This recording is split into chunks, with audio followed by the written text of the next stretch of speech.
Hello and welcome back students. So today we will continue our topics of journal entries और इसमें आज हम लोग करेंगे कुछ स्पेशल एंट्रीज एक्रूड और अनअक्रूड इनकम के लिए और साथ ही समझेंगे कुछ entries debtors related. So let's begin with me.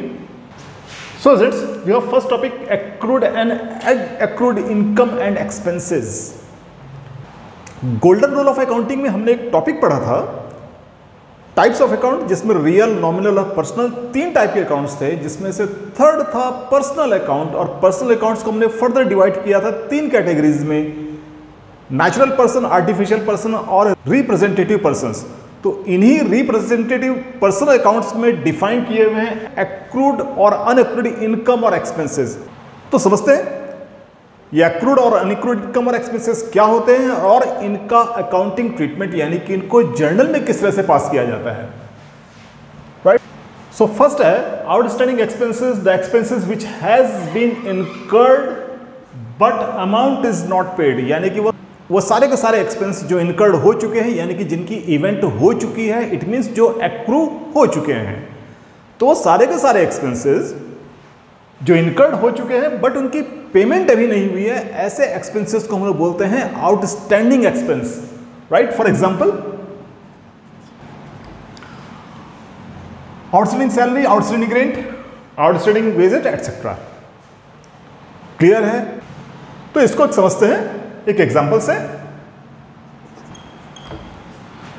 Salary due but not paid. Salary due का मतलब होता है कि आपके एम्प्लॉय ने आपका काम कर लिया है, उसको आपने सैलरी देनी थी लेकिन अभी सैलरी नहीं दी है, that it is called salary due but not paid.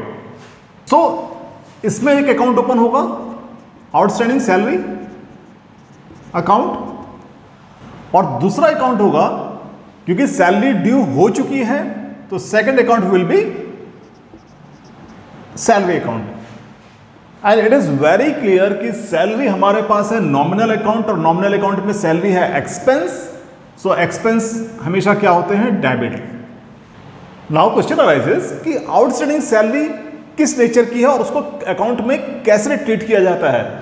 So always remember, हमारे पास ये जितने भी एक्रूड अनएक्रूड इनकम यानी कि आउटस्टैंडिंग, प्रीपेड या एडवांस, जितने भी इनकम एक्सपेंसेस हैं, इनको या तो हम एज एन एसेट ट्रीट करते हैं या एज एन लाइबिलिटी.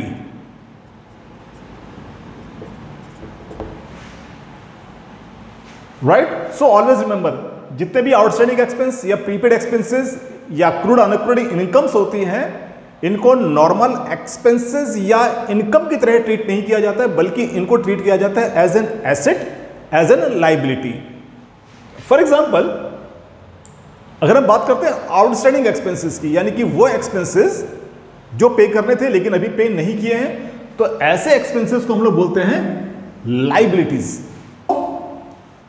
क्योंकि आपने सैलरी पे नहीं की है, इट मींस आपकी लाइबिलिटी इंक्रीज हो रही है, और जब भी लाइबिलिटी इंक्रीज होती है तो हमें पता है वो क्या होगी? Credit. Is that clear?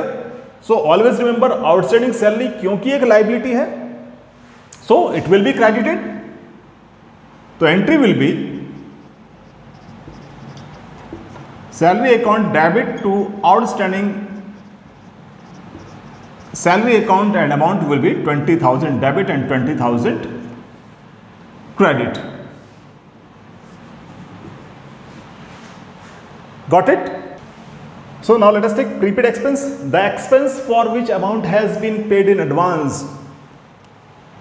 So students, suppose कीजिए अगर आपको कोई एम्प्लॉय आपसे एडवांस सैलरी मांग लेता है, या फिर आप अपने प्रेमाइसेस का, अपनी बिल्डिंग का एडवांस पेमेंट करते हैं रेंट का, तो उसको हम लोग बोलते हैं प्रीपेड एक्सपेंस. सो इसके एग्जांपल होंगे. Right. So again, now prepaid salary, अगर आप किसी को एडवांस पेमेंट दे देते हैं और आपने अभी सर्विसेज उससे अवेल नहीं करी है, it means it is an your asset. तो प्रीपेड एक्सपेंसेस के केस में प्रीपेड एक्सपेंस क्या होते हैं? आपकी एसेट. सो जब हम जर्नल एंट्री पास करेंगे, we will treat these expenses as an asset. Right. So let us take an example. Salary paid in advance rupees 40,000. तो इस केस में सैलरी पेड हो चुकी है, इट मींस एक अकाउंट तो ओपन होगा कैश अकाउंट, और कैश आपके पास से जा रहा है तो कैश जाएगा तो क्या होगा, क्रेडिट। Is that clear? और साथ में अकाउंट ओपन होगा जिसको हम लोग बोलेंगे प्रीपेड सैलरी अकाउंट, राइट। और अभी हमने पढ़ा था कि प्रीपेड सैलरी हमारी क्या होती है, एसेट। तो उस केस में एसेट हमारे पास इंक्रीज हो रही है तो it will be debited. Got it? So entry will B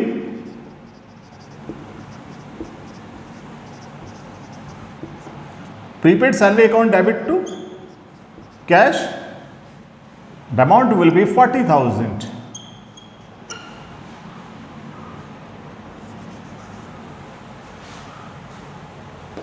Got it? तो स्टूडेंट जैसे एक्सपेंसेस के लिए हम लोग आउटस्टैंडिंग और प्रीपेड वर्ड यूज करते हैं, वैसे ही इनकम के लिए यूज किया जाता है accrued income and unaccrued income. So now let us take first accrued income, the income which has been earned but amount is not received. For example accrued commission. अब students accrued commission वो commission होता है कि हमने किसी के लिए कुछ काम करना था, उसके बदले में हमें मिलना था कमीशन, राइट। अब हमने काम तो कर दिया है लेकिन अभी हमें कमीशन उसका नहीं मिला है, तो इस तरह की इनकम को या इस तरह के कमीशन को हम लोग बोलते हैं accrued commission. एंड अगेन क्योंकि हम लोग काम कर चुके हैं, द अमाउंट इज रिसीवेबल, और ऐसी कोई भी अमाउंट जो आपको फ्यूचर में मिलनी है that will be your asset. Got it? So let us take an example. So a commission is earned but not received ₹10,000. तो फ्रेंड्स इसमें एक अकाउंट ओपन होगा, commission received account, and commission received account आपकी income है, इसलिए ये होगा credit. और accrued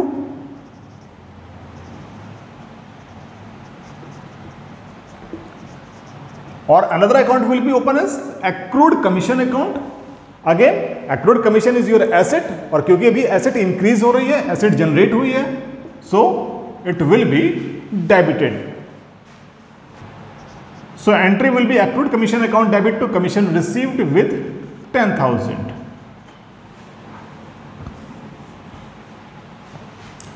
Got it? And next one is unaccrued income, the income which is not earned but amount received in advance. अगर आप किसी सर्विसेज के लिए पैसा अमाउंट एडवांस ले लेते हैं, then it is called income received in advance, या फिर अनएक्रूड इनकम, यानी कि इनकम अभी जनरेट नहीं हुई है और आपको अमाउंट एडवांस में मिल गया है, राइट. फॉर एग्जांपल अनएक्रूड कमीशन, और अनएक्रूड कमीशन क्या होगा, आपकी liability, right.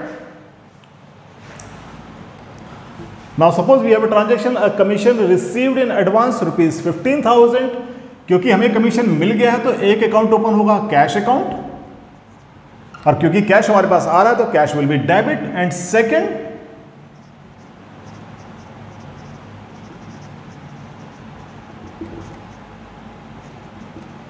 unaccrued commission, and unaccrued commission account is a liability, और liability हमेशा क्या होंगी, credit. So entry will be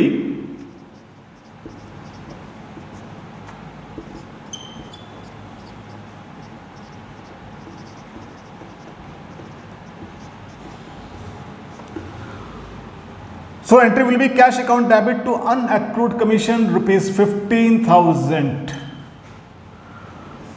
Got it? So students, these are some special entries for outstanding expenses, prepaid expenses, and accrued and unaccrued income, right? So students, if you have any kind of query or you need any kind of explanation for any topics, then you can write it on your comment section. If you have learned something from these videos, then you can like and subscribe the channel, and stay tuned